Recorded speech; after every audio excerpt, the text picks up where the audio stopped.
Buenos tiempos y bienvenidas sean todas las personas que nos escuchan en Paganos del Mundo. Mi nombre es Laura González y en esta ocasión me complace presentar Pagana del Mundo Harriet Tuileva desde España, quien nos comparte temas de interés como mitología, magia, devoción e historia. Harriet Tuileva es sacerdotisa, pagana y bruja. Desde el 2004 escribe y dirige 13 Lunas, que es un blog bien conocido por la comunidad pagana en español. Traductora, periodista y antropóloga cultural, ha escrito y traducido varios libros sobre esta temática, intentando acercar el paganismo a la comunidad hispanohablante. En su trayectoria destaca el haber sido National Coordinator de Pagan Federation International España, así como haber ostentado un cargo internacional en una tradición de la religión Wicca. En la actualidad se considera bruja solitaria, aunque su práctica tiene mucha influencia chamánica. En sus ratos libres lee, dedica tiempo a sus plantas y su familia y es conductora de Paganos del Mundo. Comenzamos.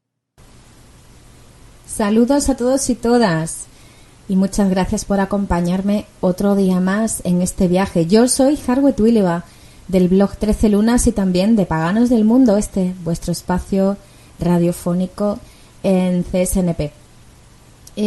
Hoy quiero hablaros de un tema que me encanta, que voy a dedicar con mucho cariño a una amiga mía que ya sabe quién es, está por ahí, hola Isa.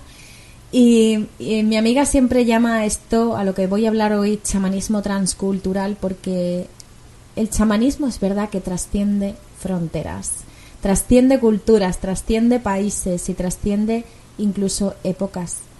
El chamanismo lleva con nosotros desde épocas inmemoriales, desde tiempos inmemoriales. Desde bien atrás, incluso es posible que desde antes de que fuéramos Homo sapiens.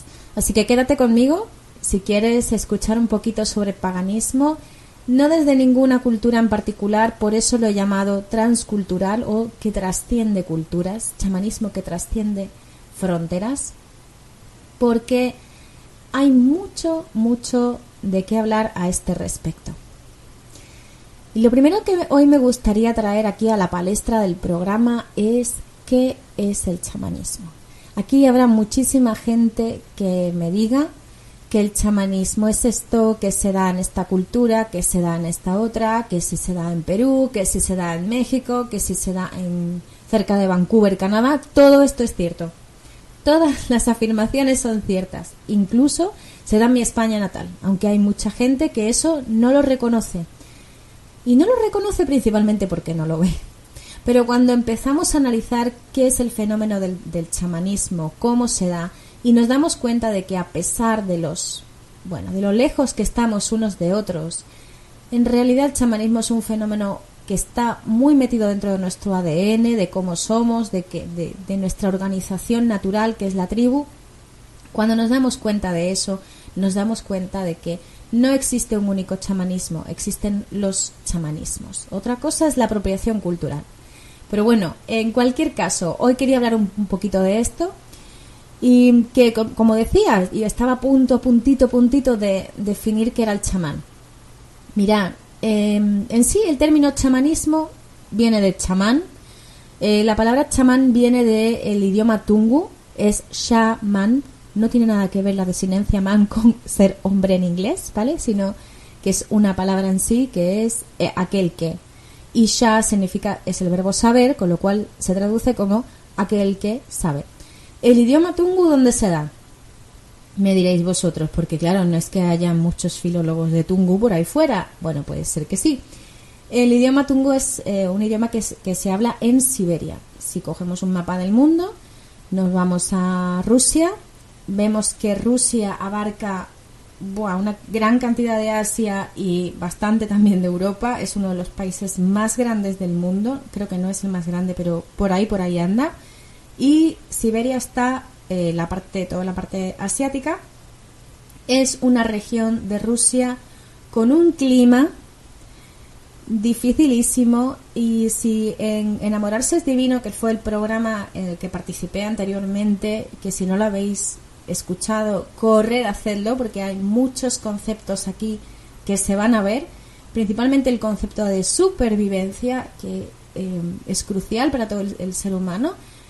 Siempre es crucial la supervivencia, y para la supervivencia es necesario tener más gente. Cuanto más somos, más mejor vivimos y más sobrevivimos y más tiempo estamos y todo eso. Claro, en un lugar tan difícil como Siberia, como no tengas una red de apoyo, no vives. ¿Y cómo sería el tema? ¿Cómo se vivirá en Siberia? ¿Cómo será de difícil? Que en la antigua Rusia, hace 2 siglos o un siglo, se mandaban a los presos a Siberia en lugar de construir cárceles. Era más económico para el gobierno del zar llevar a la gente a Siberia que construir una cárcel. Porque directamente es que los presos allí vivían. Y allí llevaba mucha gente, había nativos, lógicamente, gente que, bueno, pues eran rusos también, pero eran siberianos también y vivían allí. Y bueno, pues ellos tenían su organización, su forma de vivir y tal. Y claro, ha llegado hasta el día de hoy, porque claro, una zona tan remota, tan difícil de todo, tanto de acceder como de vivir, como de todo, no es una zona templada, que digamos, bueno, pues cuando hay una zona muy remota, normalmente se preservan muy bien las costumbres. Y una de esas costumbres es el chamanismo. Bueno, pues ya he hablado del idioma tungu, de Siberia, de todo esto. Yo os invito a buscar información sobre Siberia. Y por cierto, los trajes de los chamanes siberianos son una pasada de bonitos, son súper chulos. Así que, nada que ver con lo que siempre vemos del chamán con las plumas y tal, no. Una pasada, auténtica pasada. Bueno, pues ya he empezado haciendo lo que siempre digo que no voy a hacer, que es hablar de qué es algo mediante su etimología. Es como el que te explica qué es algo a través de una definición del diccionario que no se entiende. Porque claro, me decís, el chamán es el que sabe, es el sabio. Ah, qué bien, no, eso para nada explica lo que es realmente el chamanismo. Vale, ¿qué es el chamanismo? Pues lo podemos entender como un set o un conjunto de 2 elementos. Elemento número 1. Y ahí si queréis con los apuntes, si vais a tomar apuntes, ponéis un 1. En serio.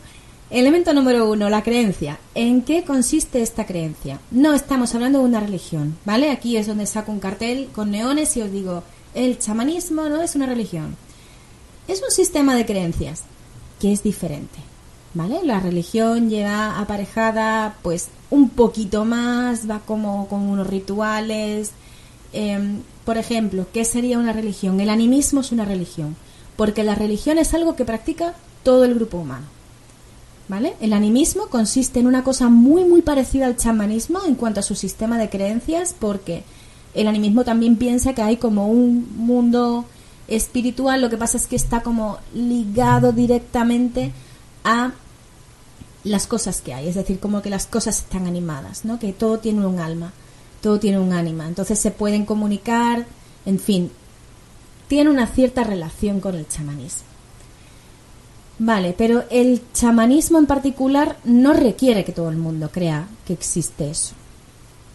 Por tanto, puede haber una tribu en la que se sea animista, todo el mundo sea animista y haya un chamán. ¡Tarán! ¿Por qué? Porque sí, porque esa persona, hay una persona en particular que es la que está designada a esa tarea, que es comunicarse con un mundo espiritual, un mundo de los espíritus, unas ánimas o unas almas que están, puede que estén en cosas como en el animismo, puede que no, puede que sea como representaciones ideales, como algo así como lo que decía Platón, representaciones ideales de los espíritus de. Ahí hay muchísima variación de una cultura a otra, pero existe un mundo espiritual. Me llama mucho la atención me llamó mucho la atención en su día una cosa que quiero contar aquí hoy, pero por favor que no salga de aquí porque me daría mucha vergüenza que saliera. Eso es como mi secreto entre tú que me estás escuchando y yo, que no se lo digas a nadie. Yo una vez vi un reality show y me llamó la atención, me da mucha vergüenza admitirlo. Pero bueno, sí, era un reality show en el que había una familia, o unas familias más bien, que competían por hacerse un hueco en una tribu. Y entonces, a ser aceptados por esa tribu, le daban un dinero a la familia. A veces bueno, pues necesitaban mucho sentido del ridículo porque las costumbres eran muy raras. Pero bueno, el reality está por ahí, yo creo que se puede ver y ha tenido repercusiones y versiones en muchos países del mundo y seguro que muchos estáis pensando, ¿has visto este? Pues eso. Bueno, pues resulta que me llamó un montón la atención ver que en todas las partes del mundo a las que iban a la tribu y había un chamán. Y luego ellos podían creer en lo que fuera. Y había algunos que eran animistas y había otros que eran no sé qué, la mayoría eran animistas. Y había otros que eran no sé cuánto, y había otros que eran politeístas. Y en todas las tribus había un chamán. Y estoy hablando de una persona tiempo completo, y tiempo completo no es un trabajo de 9 a 5, es un trabajo de 24 horas. Y estaba esa persona haciendo esas labores. Y aluciné con eso. Para que veáis hasta qué punto es de natural tener un chamán o tener una persona que practique, y aquí entronco con el punto número 2, de estas dos partes o dos ramas de lo que sería el chamanismo. Punto número 2. Existen unas prácticas. Esta persona, chamán, el que sabe, el sabio, no solamente tiene esas creencias, sino que esas creencias las sostiene e interactúa con ellas, con ese mundo espiritual, a través de unas prácticas. Normalmente ha recibido un entrenamiento, normalmente ha recibido un proceso de rito de paso, iniciación, como queráis llamarlo. A mí me gusta llamarlo rito de paso, ¿vale? Porque el tema iniciación parece que a uno que se está iniciando. No estoy empezando, es que me estoy iniciando, no. Rito de paso. Es una cosa muy normal en todas las culturas. Bueno, pues precisamente lo que hace el chamán es practicarlo. Lo practica durante su entrenamiento y lo practica después de su iniciación. Veréis por ahí muchísimo cursito de chamanismo que te hacen creer que eres chamán después del cursito. Vale, sí y no. Lo serás si lo sigues practicando. Si no, no. Es muy importante que se siga practicando después. Entonces, el chamanismo se basa en esa práctica. Sin esa práctica no puede darse. Una persona no puede ser chamán sin eso. Vale, ¿qué es lo que hace mediante esas prácticas ese chamán? Pues normalmente puede hacer casi cualquier cosa para la que se necesite tener un intermediario o un mediador con ese mundo espiritual. Puede sanar a otras personas. Esto es una de las cosas más importantes que hace. Puede pedir ayuda. Puede intentar influenciar en, no sé, los cultivos. Puede sacar información, apoyar.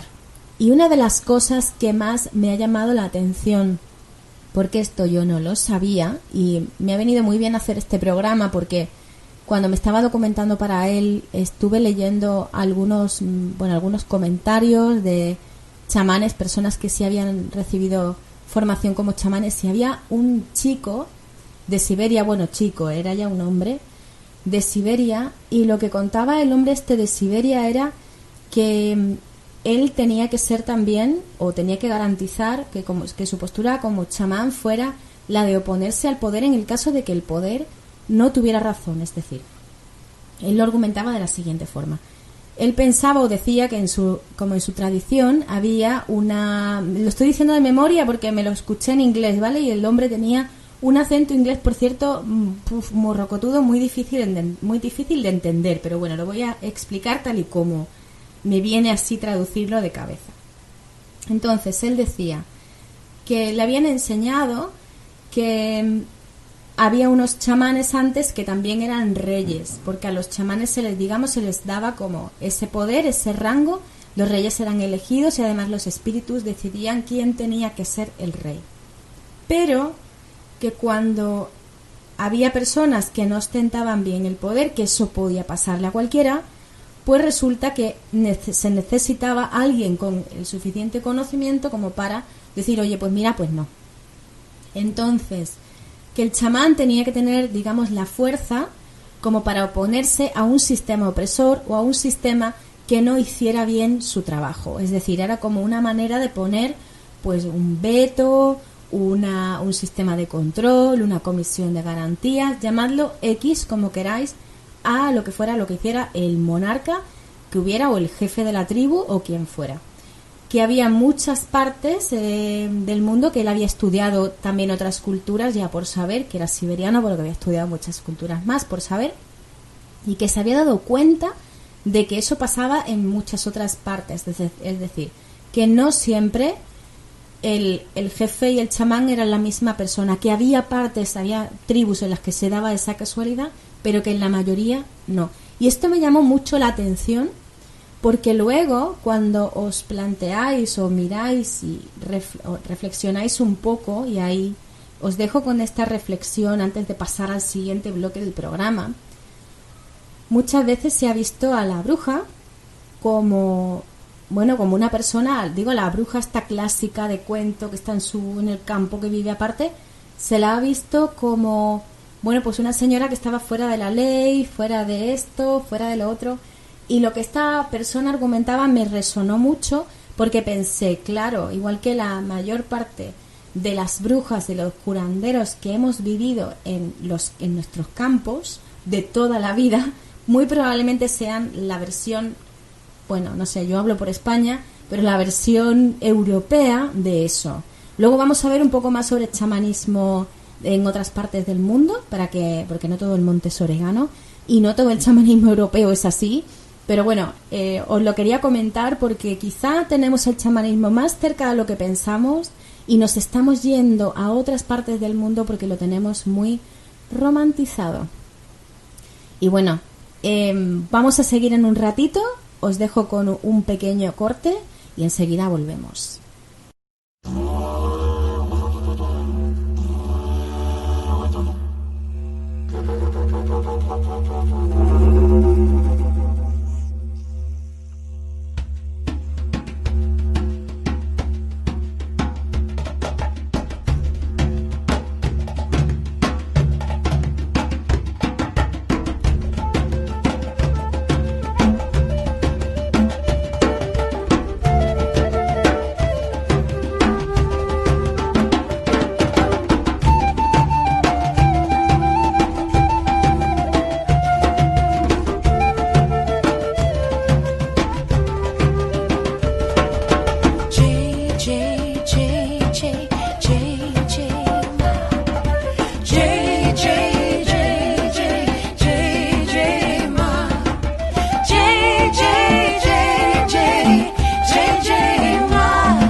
Maya Shushango iyo batala Wankantanka itu kashila Odumakumaya weija. Es tu madre, es tu padre, es tu alma y tu espíritu familia, es tu vida, es tu corazón, es tu mundo completamente. J, J, J, J,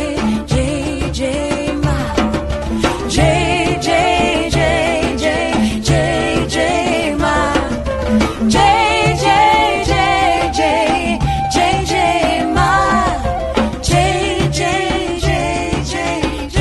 J, ma. J,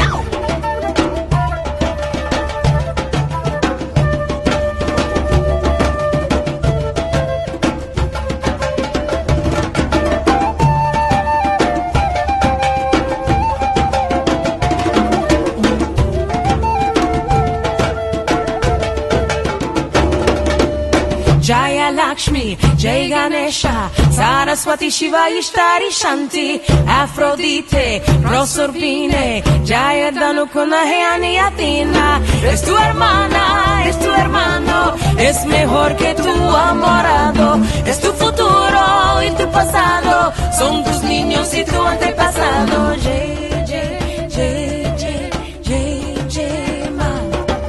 Jai, Jai, Jai, Jai, Jai, Jai, Ma.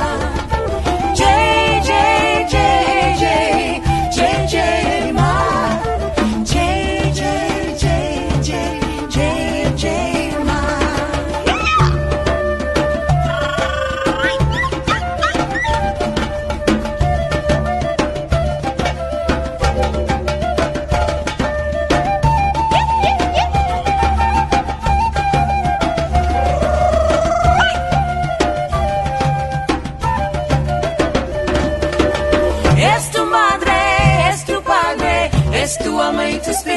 familia, es tu vida, es tu corazón, es tu mundo completamente, es tu hermana, es tu hermano, es mejor que tu amorado, es tu futuro y tu pasado, son tus niños y tu antepasado.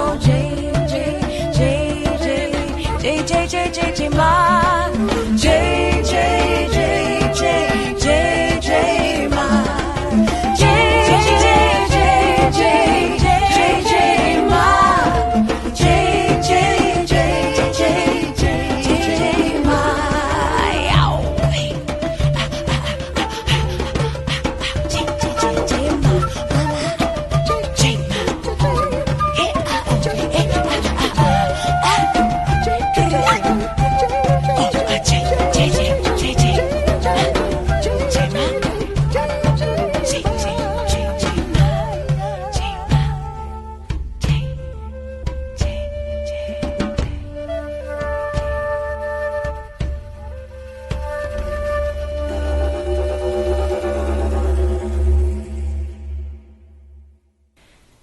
Continuamos hablando de chamanismo en el día de hoy y como trasciende fronteras y va más allá de culturas, vamos a hablar ahora un poquito de un texto que viene de la mitología nórdica, directamente de la mitología nórdica de los Edas, y se llama La profecía de la vidente.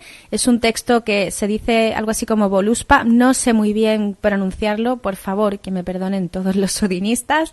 Pero me ha parecido un texto muy interesante para ponerlo como introducción al siguiente bloque en el que vamos a desgranar tanto las creencias como las prácticas chamánicas y así como la finalidad de las mismas. ¿Por qué? Porque aunque es un texto muy largo, puede verse en un fragmento muy pequeño de qué va todo esto del chamanismo. El chamanismo trasciende fronteras y quería dejarlo muy claro y por eso no me he ido a un cuento cherokee, un cuento lakota, que me encantan, pero o un cuento siberiano mismo, que es de donde viene la misma palabra chamán, pero he querido irme al norte de Europa para ejemplificar que también existe o existía chamanismo entonces hace unos cuantos siglos en el norte de Europa, igual que existía en el sur de Europa, igual que existe en África, igual que existe en muchos otros lugares del mundo. Pero claro, como decía, siempre tenemos esa idea medio romántica del chamanismo, pensamos que solamente ha estado presente en América y no, nos equivocamos, ha estado presente en todo el mundo, es natural al ser humano, es un estado natural del ser humano. Es una práctica natural del ser humano. Por tanto, quiero irme al paganismo del norte de Europa porque es el que tiene o del que tenemos las referencias mucho más cercanas a lo que era una práctica chamánica hace unos siglos.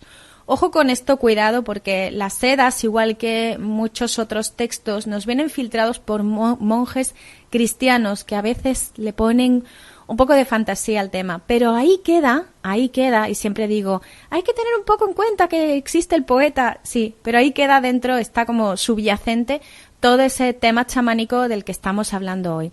Entonces voy a leeros un trocito corto del Voluspa y luego lo vamos a desgranar un poco y vamos a ver cuáles son las prácticas y las creencias del chamanismo en ese texto. Y dice así: todas las fuerzas, los sagrados Aesir, se reunieron entonces en alto consejo, si los Aesir debían pagar tributo o si todos los Aesir debían exigir ofrendas. Odín, a la horda, su lanza arrojó. Fue esta la primera guerra en el mundo. Brecha en los muros de los Aesir se abrió. Con magias los vanes tomaron el campo. Todas las fuerzas, los sagrados Aesir, se reunieron entonces en alto consejo. ¿Quién llenó de veneno todo el aire? Y la esposa de Od prometió a los trolls. Con ira, él solo Thor peleó. Él no se queda sentado ante cosas así, rompiendo acuerdos, palabras y tratos. Oculto ve ella el cuerno de Heimdall, bajo el árbol sagrado que alumbra el cielo. Ve correr sobre él la lodosa cascada del pago de Balfor. ¿Quieres saber más? Sola y aparte, el viejo la halló. Le buscó la mirada el hic de los Aesir. ¿Qué queréis? ¿Qué buscáis? Yo, Odín, lo sé todo. ¿Dónde guardas tu ojo? En la fuente de Mimir, gloriosa lo tienes. Hidromiel bebe Mimir cada mañana del pago de Balfor. ¿Quieres saber más? De acuerdo. Tenemos aquí un poema que, como estaba diciendo, pertenece a los Edas, a la mitología nórdica. Solo he contado un poquito, solo he leído un un pequeño fragmento del mismo, porque si no os iba a aburrir con la cantidad de cosas y detalles que tiene. Os voy a poner un contexto, porque soy consciente de que os lo he leído así un poco fuera de contexto. Veréis, en este poema lo que se narra es que Odín va a visitar a una bruja ya difunta que está enterrada en un túmulo. Es muy común que haya pues tumbas, y especialmente tumbas de personas muy importantes dentro de lo que es la tribu, y se entierran en túmulos y se entierran con un ajuar. Entonces él va a visitar, él es un caminante de mundos, Odín es un dios ligado al chamanismo, y entonces va a visitar a al reino de los muertos, a esa señora que sabe un montón de cosas. Entonces, lo que le está contando la bruja esta, más o menos viene a decir: yo sé todo lo que ha pasado.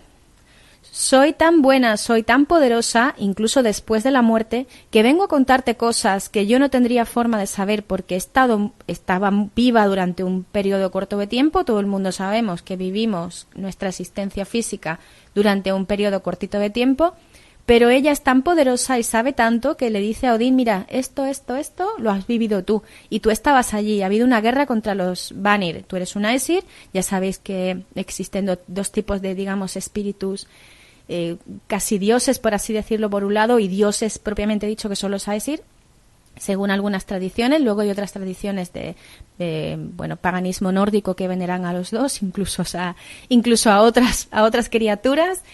Pero bueno, como os iba diciendo, pues hay una guerra entre esas dos facciones, por así decirlo, y al final la esposa de Hod, que es una de las que hace referencia el poema, que es Freya, se vuelve a vivir con los Aesir junto con su hermano Freyr, pues en plan, buena voluntad. Pero ha habido una guerra, y entonces esta mujer, esta bruja, le está diciendo a Odín: a ver qué quieres, porque yo sé muchas cosas. Sé incluso dónde tienes tu ojo. El ojo de Odín lo sacrifica a cambio de sabiduría, y ella dice que se encuentra en el pozo de Mimir. Fijaos lo que está diciendo esta mujer. O sea, yo conozco todos tus secretos, conoce los secretos de un dios. En vida era una chamana, era una bruja, pero sobre todo era eso, era una chamana, era capaz de ver cuáles eran las cosas que había pasado en el pasado. Vale, eso es lo que podemos entrever de un análisis así, superficial. Vamos a meternos un poco más adentro, ¿de acuerdo? ¿Qué es lo que subyace de este poema? Por un lado, vamos a ver, Odín es el señor del chamanismo, por así decirlo, con lo cual es el chamán de los chamanes. Es el padre de todos, es el dios más importante de todo el panteón nórdico. Y este señor está viajando, con lo cual, si él es el dios del chamanismo y está viajando, significa que el chamán es capaz de viajar entre mundos, está yendo al mundo de los muertos. Con lo cual, ¿qué es lo que hace un chamán? Es capaz de viajar entre mundos. Ahí estamos en las creencias. Creencias, existen otros mundos aparte de este. Primera creencia, existe un mundo espiritual o varios mundos espirituales, dependiendo del sistema de creencias de esa sociedad, y esos diferentes mundos son capaces de ser surcados como si fuera una marea, por así decirlo, o hay personas que lo ven de otra manera. Pues tú puedes viajar entre los mundos. Eso es lo que haría un chamán. Ahí están entretejidas las creencias y las prácticas. En ese mundo espiritual, ¿qué es lo que se pueden encontrar? Odín se está encontrando principalmente, en este caso, una muerta, una fallecida. Pero es una muerta muy especial. Si os fijáis, ella está hablando, aunque no haya estado allí, está hablando como si hubiera estado en una guerra primordial. ¿Qué significa eso? Que ella, que era una chamana en vida, tenía acceso a un montón de recuerdos, por así decirlo, de su propio grupo, y lo logró mediante la práctica del chamanismo. En realidad lo que está haciendo ante Odín es un poco presumirse. Decirle: vale, a ver qué quieres, porque yo sé muchas cosas. Y yo sé muchas cosas porque en vida era una chamana estupenda. Y tienes que tener esto en cuenta. Yo soy una profesional, básicamente. Entonces, ¿qué es lo que caracteriza también al chamán? El chamán tiene acceso a un montón de información mediante ese mundo espiritual. Eso es otra de las finalidades que puede tener la práctica del chamanismo. Es decir, tú vas a conseguir información de otros chamanes, otros espíritus, ancestros, etcétera. Muy bien, ¿qué más se puede encontrar en ese mundo espiritual, aunque no esté en el poema? Se pueden encontrar, por ejemplo, en otros esquemas de pensamiento, podemos encontrar espíritus animales. ¿Os acordáis? Seguro que sí, seguro que lo habéis visto y si no, pues nada, os lo presento porque a mí me parece una herramienta fabulosa. Las ruedas de animales, las ruedas animales medicina. Eso es muy típico, sobre todo de, bueno, pues la parte del este de Europa y también, sobre todo donde lo hemos visto más, porque es donde lo tenemos como más puro, porque no, bueno, porque la conquista tanto de las bueno, en general de las potencias occidentales fue mucho más tardía. Donde lo más lo vamos a ver va a ser en las dos Américas y especialmente en América del Norte. Hay una rueda chamánica tremenda, o sea, hay varias ruedas chamánicas, de hecho. Tenemos la Cherokee, tenemos la Lakota, bueno, ahí hay todo lo que queráis. ¿Por qué? Porque cada tribu tiene sus propios animales, su propio sistema de creencias, pero en realidad es lo mismo, es decir, son unos animales que son como representaciones de espíritus animales que traen un mensaje. Nos ayudan a curarnos, que es otra de las finalidades. El chamán puede cruzar al otro lado para curarse o para curar a los demás, sanar heridas, ya no solamente heridas físicas, que también la medicina es la medicina, es decir, los chamanes eran los médicos de la antigüedad, pero también para sanar heridas del alma. Es decir, los chamanes también eran los psicólogos y lógicamente lo que hacemos ahora, la gente que se dedica profesionalmente a la sanación holística, también sería, bueno, entonces estaría todo unificado en la figura del chamán, ¿vale?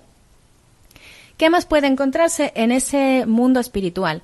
Algo a mí me parece súper interesante y esto entronca directamente con algunas ramas del druidismo que lo consideran así. Representaciones de fuerzas de la naturaleza. Había hace unos años me comentaron que había una diosa en un panteón creo que era, no sé si era Galo, por favor que nadie me mate si no me acuerdo del todo, pero era la representación de un río y entonces se había considerado que al final por extensión había acabado siendo la diosa de todos los ríos, ¿vale? Muy bien, bueno, pues eso también se puede ver porque empieza con la representación del río que pasa por al lado de tu tribu, porque es donde vas a coger agua. Esto es muy animista, si os fijáis, es decir, el río está como animado, tiene ánima y al final tú acabas rindiéndole culto a ese alma que tiene el río.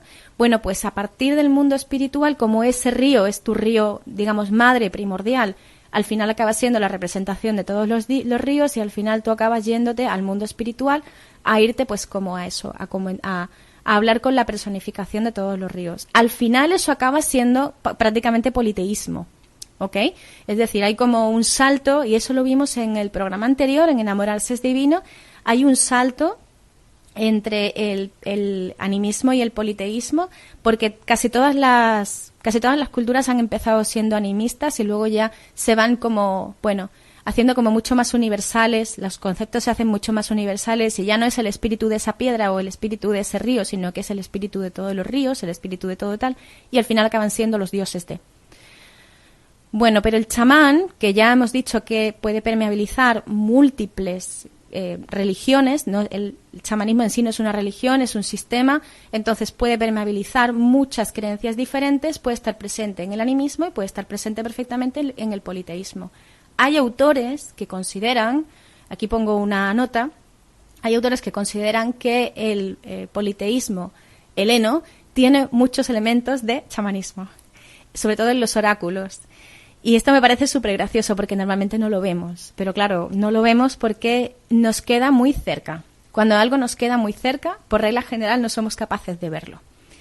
Bueno, hemos hablado de creencias, ese sistema de creencias que implica comunicarse con espíritus. Hemos hablado un poco de las finalidades, las he dejado entrever. Una de ellas es para pedir consejo. Seguramente Odín fuera a pedir consejo a esta señora. Algunas veces también el chamán pide ayuda a esos espíritus guía, ancestros. También no lo he comentado, pero también puedes encontrarte ancestros, lógicamente, en ese otro lado. Pide ayuda pues para cosas que no pueda solo. Es decir, hay que darse cuenta de que en un sistema tribal muy probablemente el chamán estuviera solo o a lo mejor tuviera 1 o 2 aprendices, no más. Estamos hablando de individuos un grupo de individuos entre 20 y 30 personas. Si tenemos 40 chamanes, aparte de numéricamente imposible, es que no planta nadie nada, no recoge nadie nada, no matan animales, no comen. no se pueden tener chamanes, no todo el mundo puede ser chamán. Entonces, si el chamán está solo, cuando tiene un problema, cuando tiene una necesidad de ayudar a alguien y no sabe o no puede o no sé, no siempre se puede solo, ¿qué hace? Acude a esos amigos del otro lado que son los que le van a ayudar. Normalmente ancestros, su maestro, su maestra, dentro de lo que fue su tribu cuando aprendió a ser chamán o chamana, en fin, pueden pedir ayuda a multitud de espíritus, a los animales guía, etcétera. ¿Qué más? Sanación, por supuesto, y esto se hace mucho ahora. Si os fijáis, la mayor parte de los... Vamos a volver a nuestro contexto. La mayor parte de los cursos que yo veo son para sanación, para recuperación de alma, para tal curso de encuéntrate contigo mismo y sé feliz. Esas cosas también se hacen hoy en día. Pues esas cosas las hacía el chamán también, antaño. Bueno, todo esto viene resumido en la práctica del viaje entre mundos. Y la práctica del viaje entre mundos, del caminar, de estar, en otro lado, en el mundo espiritual, hacer de mediador, que es lo que hace el chamán, que tiene un carácter de mediador, viene resumido por una práctica, o viene más bien coronado por una práctica que es la práctica del trance, que es el estado de conciencia alterado. Aquí hay visiones en cuanto al trance. Yo siempre comento, me gusta decir que tú entrarás en un estado de conciencia alterado dependiendo de lo que tú esperes encontrarte. Es decir, si tú esperas que te vayas a quedar completamente cao, que vayas a estar en éxtasis durante 20 minutos y no despiertes, así te va a pasar. Pero normalmente en toda la investigación que yo he hecho previa a este programa y que yo he hecho durante también mi propio camino en este tipo de técnicas, que yo personalmente las practico, por eso hablo de primera mano, toda esa investigación me ha llevado a una conclusión así como un poco más general. Cuando tú estás haciendo una práctica que está enclavada dentro de lo que es la magia occidental, como es por ejemplo, el viaje astral, normalmente sí que pierdes el concepto de ti mismo, de tu cuerpo, o lo tienes como un poco más aminorado y te centras en la experiencia y es un trance como mucho más continuado en el tiempo. Entonces, esto hay que tener en cuenta que sucede porque el viaje astral es un concepto completamente occidental, es un concepto de magia actual y es una cosa, no de tan actual, pero de hace unos cuantos siglos, no es algo tan antiguo como es el chamanismo, es un desarrollo posterior y está asociado a una serie de prácticas que son las que son. Bueno, esto no tiene nada de malo, solo es una cosa que hay que esperar, pero no es un viaje chamánico y el viaje chamánico no se caracteriza por eso. El viaje chamánico se caracteriza, o la práctica chamánica en general, se caracteriza porque el trance, puedes estar en trance, pero puedes estar en dos mundos a la vez. Es como una especie de bilocación. Entonces la gente muchas veces está en trance chamánico, está curando a alguien, le está poniendo piedras, flores, las manos, lo que sea, y a la vez puede tener contacto con ese mundo espiritual. Esta parte para mí es complicada explicarla si no ejemplifico. Yo, como por ejemplo lo vivo y vengo a una situación personal para ver si puedo intentar trasladaros esta idea, yo lo vivo como si estuviera haciendo constantemente un ejercicio de Photoshop y estuviera superponiendo una imagen encima de otra. Entonces yo tengo una capa 1 que puede ser perfectamente el mundo físico, y capa 2, que puede ser el mundo espiritual. Y yo sé que estoy viendo otras cosas que no están con los ojos. Soy completamente consciente de ello. Lo estoy viendo con otro sentido que tengo como detrás. Yo soy muy visual, entonces veo las cosas así, percibo las cosas de esa manera. Hay gente que escucha el mundo espiritual y luego ve el mundo físico con sus ojos. Y a la vez está escuchando el mundo físico con sus oídos también. Pero bueno, esto varía mucho de persona a persona, varía mucho de técnica a técnica y varía mucho sobre todo de cultura a cultura. Pero más o menos es una constante, es decir, tú eres capaz de estar en más de un estado a la vez. No pasa siempre, hay veces que sí que te metes en el trance y te metes en el trance porque no tienes que hacer nada en el mundo físico, pero el viaje chamánico en sí no es además no es una meditación que siempre se dice, no, entra en trance chamánico, tienes que ver no sé qué, tienes que ver no sé cuánto, no, eso es una visualización creativa. Y una visualización creativa es muy diferente de un viaje chamánico. Y mucha gente me pregunta, ¿cuál es la diferencia y cómo sabes cuándo estás viajando y cuándo no, cuando estás haciendo una visualización? Y yo mi respuesta es muy sencilla, cuando no tengo que estar pensando en qué estoy viendo. Cuando no tengo que estar pensando en, ahora me tengo que imaginar un río, ahora me tengo que imaginar un pino, ahora me tengo que imaginar que hay una pequeña valla y hay una casa con una hoguera en medio. No tengo que imaginarme nada, sale solo. No tengo necesidad de visualizar nada, estoy allí. ¿Cómo se llega a ese estado de trance o cómo se llega a ese estado alterado de conciencia? Como decía, no existe un único estado de conciencia. Tú puedes estar en un estado profundo de trance, en un estado ligero. Normalmente no te va a hacer falta en un viaje chamánico un estado muy profundo. De hecho, es que si pierdes contacto con la realidad física, en cierto modo deja de funcionar, o es lo que encuentro yo. Y me lo ha dicho muchísima gente que también practica chamanismo y que ha tenido experiencias o que ha tenido experiencias de este tipo, porque hasta cierto punto necesitas una guía de fuera. ¿Cómo llegas a ello? Pues fijaos cómo se llega a ello, que hay muchísima gente que llega a través del tambor. El toque de tambor es una constante en los chamanismos de todo el mundo. El toque de la maraca también. Además hay una técnica de toque de tambor específica. La persona que sabe hacerla es maravilloso porque te mete en toque de tambor rapidísimo. A mí personalmente el toque de tambor me pone nerviosa. Depende mucho de la persona, pero el toque de tambor a mí me pone histérica. No puedo entrar en trance con toque de tambor. Sin embargo, lo tengo mucho más fácil porque de normal, en general, entro en trance con muchísima facilidad. La gente que no tiene tanta facilidad, pues utilizará toque de tambor, toque de como decía, de maraca, o también usará, por ejemplo, otras técnicas.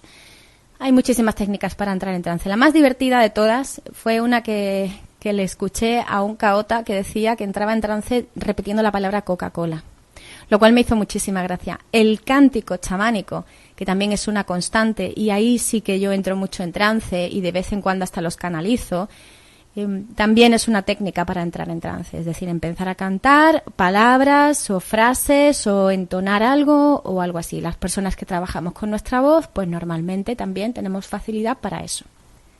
Finalmente, y no menos importante, hay tareas que los chamanes realizan con los ojos abiertos, tareas que se podrían considerar, no sé, más mundanas por la gente.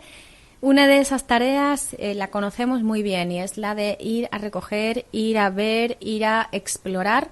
El chamán tiene que tener un espíritu explorador grande, explorar su entorno, las plantas que le rodean, los ríos, los animales, cómo va todo, cómo va a ir la caza, cómo va a ir la cosecha, cómo va a ir todo eso, lo tiene que conocer bien. Por ejemplo, quedan vestigios de eso, como decían los curanderos de mi zona.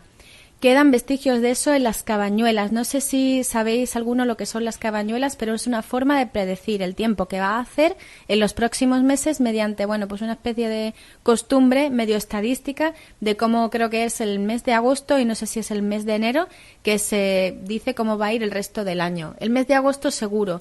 Hay una tradición tremenda de cabañuelas en algunas partes, por ejemplo, de España. Yo hablo de España porque es el entorno que conozco. Y claro, por supuesto, tiene que conocerse toda la farmacopea clásica de la zona, donde están las plantas. Y no estoy hablando de buscarte plantas de fuera para hacer cosas en tu zona. No, estoy hablando de irte al campo en tu zona y localmente conseguir las plantas que en tu zona habría para curar determinadas afecciones.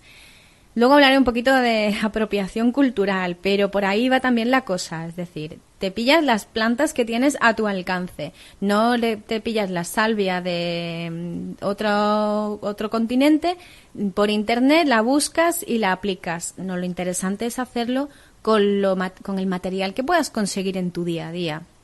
Por eso el chamán no debe tener miedo a explorar, miedo a ir, miedo a aprender, miedo a ver. El chamán es una persona que vive, puede tener miedo como todo el mundo, lógicamente, pero tiene que estar dispuesto a pasar esos límites de su propia psique, esos miedos que se tienen dentro, que todo el mundo los tiene, y decir, bueno, salgo de mi zona de confort, adelante y lo hago.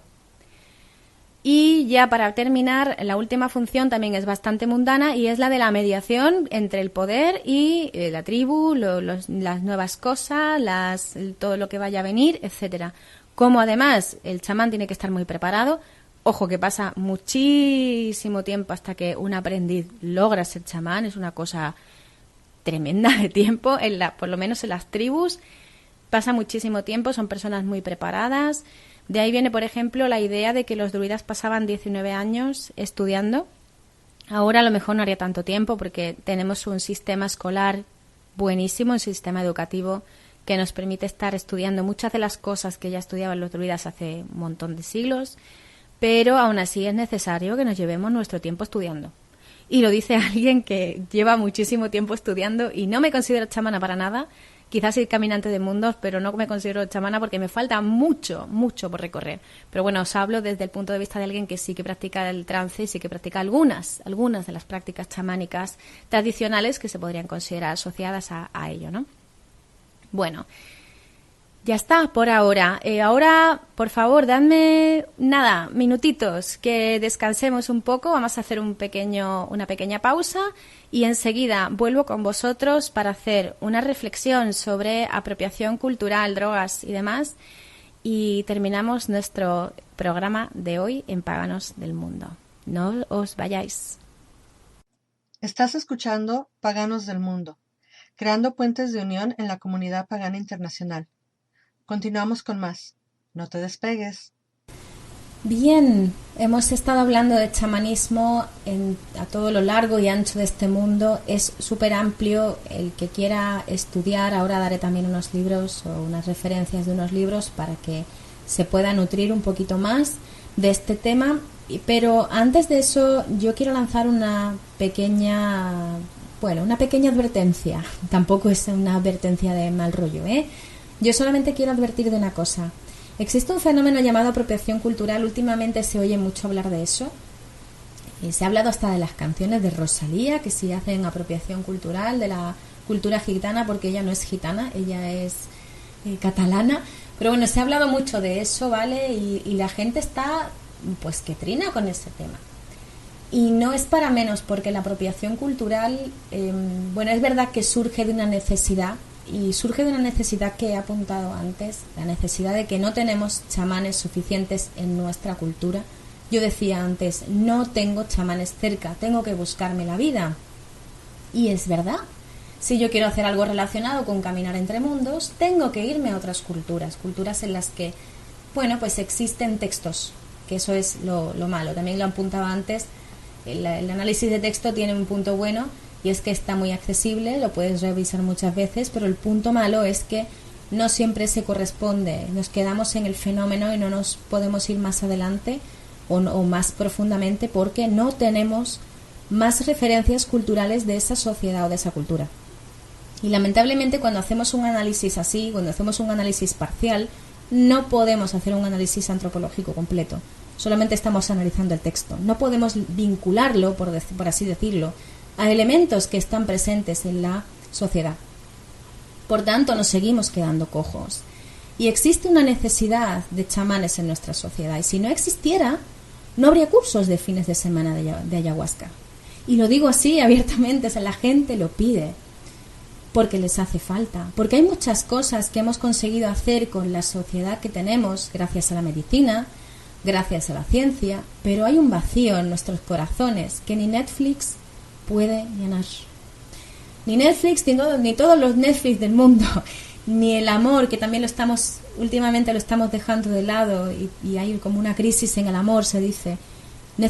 Seguimos necesitando mediadores que nos enseñen o que nos ayuden a ver un poquito más allá de lo evidente y un poquito más allá de lo que hay. Y si no los hay, pues muchas veces somos nosotros los que tenemos que dar el pasito adelante e intentar convertirnos en eso.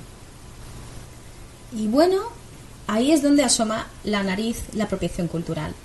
Y descontextualizamos muchas de las prácticas chamánicas de otros pueblos para meternos en la nuestra. Ahí, por ejemplo, se pueden ver ceremonias en las que se consume peyote sin la ayuda y sin los rituales y sin la dieta que se tiene que seguir. Además, el ritual es muy específico. Yo nunca he consumido peyote, ya he dicho que yo llego a trance con mucha facilidad, no necesito ningún tipo de droga. Hay gente que sí, y hay gente además que lo ha hecho para tenerlo como mucho más, bueno, vivir mucho más la experiencia o vivir esa experiencia, cosa que es, bueno, completamente respetable, pero es verdad que hay gente que la hace y luego pues no se informa bien, no sabe cómo va la práctica, le dan de comer cualquier cosa, le sienta fatal. Entonces, esas cosas que son muy de apropiación cultural, es de coger, descontextualizar una práctica completamente y decir, bueno, pues me voy a tomar la droga porque esta droga tiene que tener el mismo efecto con el estómago lleno que con el estómago vacío. No, señores, el alcohol no tiene el mismo efecto con el estómago lleno que con el estómago vacío, ¿verdad? Lo sabemos todos cuando nos tomamos 50 copas en Nochebuena, y el que celebra la Nochebuena o Yule, con el cuñado enfrente y acaben tirándose, el pavo de Navidad.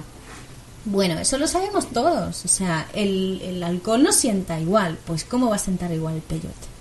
Si es que es de sentido común. ¿Y cómo va a sentar igual el peyote con una persona, o la ayahuasca con una persona que tenga mogollón de años de experiencia y que sepa cómo hacer eso, que hacerlo con una persona que has encontrado en internet y que no sabes nada de ella? Luego, cuando vamos a tomar drogas, por ejemplo, de aquí, es que me centro en el tema de drogas porque es lo más complicado. Hay drogas que se cree que se tomaban antiguamente aquí, hay algunas pruebas de ungüentos para volar y tal, que obviamente se hacían con plantas europeas. Se sabe que había, y esto me lo sopló una amiga el otro día, había una volva la cual habían metido en su tumba, la tenían con un saquito de semillas de amapola. Pues claro, porque la mujer lo usaría para lo que lo usaba, no precisamente para jugar con ellas. Y bueno, pues hay muchísimas plantas en lo que es la farmacopea europea, que además de plantas para curar, son plantas para conseguir llegar de manera, ya sea por vía tópica o vía oral, para llegar a trance. Lo que pasa es que, de nuevo, como no tenemos chamanes reconocidos en nuestra sociedad europea o en la sociedad occidental, afortunados aquellos de todavía de América que tienen esas referencias, pues nosotros los tenemos que buscar en otras referencias. Donde no sepáis, por favor, no lo uséis, ¿vale? Si no sabéis usar el estramonio, mejor no lo utilicéis. Si no sabéis utilizar la amapola, por favor, no la utilicéis. Son cosas que se han perdido. Es una lástima, pero yo creo que no hay que ir más allá. Bueno, mi opinión es que no hay que ir más allá. Ya hemos tenido suficientes muertes, comas, hospitalizaciones por tomar estramonio cuando no debíamos tomarlo. Bueno, algunos libros sobre chamanismo, y ya os dejo de dar la brasa, interesantes. The Way of the Shaman, de Michael Harner, creo que se tradujo al español como El Sendero del Chamán. Muy interesante. Él es el fundador después de, toda una corriente de chamanismo así transcultural. Él no lo llama así, lo llama co-shamanism, que es algo así como el core es como el centro, pues algo así, ¿no? Como el chamanismo así puro, sin nada cultural, así, a lo bruto. No exactamente a lo bruto, pero bueno, me entendéis, como el corazón del chamanismo. ¿Y qué más? El que os he dicho antes, que es Side the Gate is Open, que es de Katie Gerard. Ese está solo en inglés, está publicado por Avalonia Books. Ese libro me encanta. También están los libros de Mircea Eliade. Si alguno de vosotros los ha leído, muy bien. De todas formas, hay que decir que Eliade no hizo realmente etnografía, no hizo realmente antropología, entonces hay mucha gente que le critica. Yo me tomo Eliade con un poquito de cuidado. Entonces, si queréis leer algo de Eliade, bueno, bienvenido queda, pero por favor con un poquito de sentido común. Y luego también hay libros de Carlos Castaneda. Yo a Castaneda no le termino de pillar. Sé que hay muchos fans suyos ahí fuera. No me termina de gustar su método, entonces no del todo lo recomiendo, pero bueno, si queréis también le podéis echar un vistazo a muchos de sus libros. Se hizo muy famoso, desde luego que sí, y tiene todo el mérito. Tiene todo el mérito, sobre todo en reavivar el interés por el chamanismo, sobre todo de antes de la conquista española de México. Y bien, esto ha sido todo por hoy en este programa de Paganos del Mundo. Muchísimas gracias por acompañarme en este periplo por el chamanismo que ha trascendido fronteras. Mi nombre es Harriet Tuileva. Podéis encontrarme en mi blog 13 lunas www.13-lunas.com, y también podéis encontrarme en Instagram, Twitter y Facebook como Harriet Tuileva, todo junto. Y lo primero, que no se os olvide, es una H, no una J. Lo pronuncio como J, pero es una H en realidad. Muchísimas gracias de nuevo por haberme escuchado. Nos escuchamos pronto.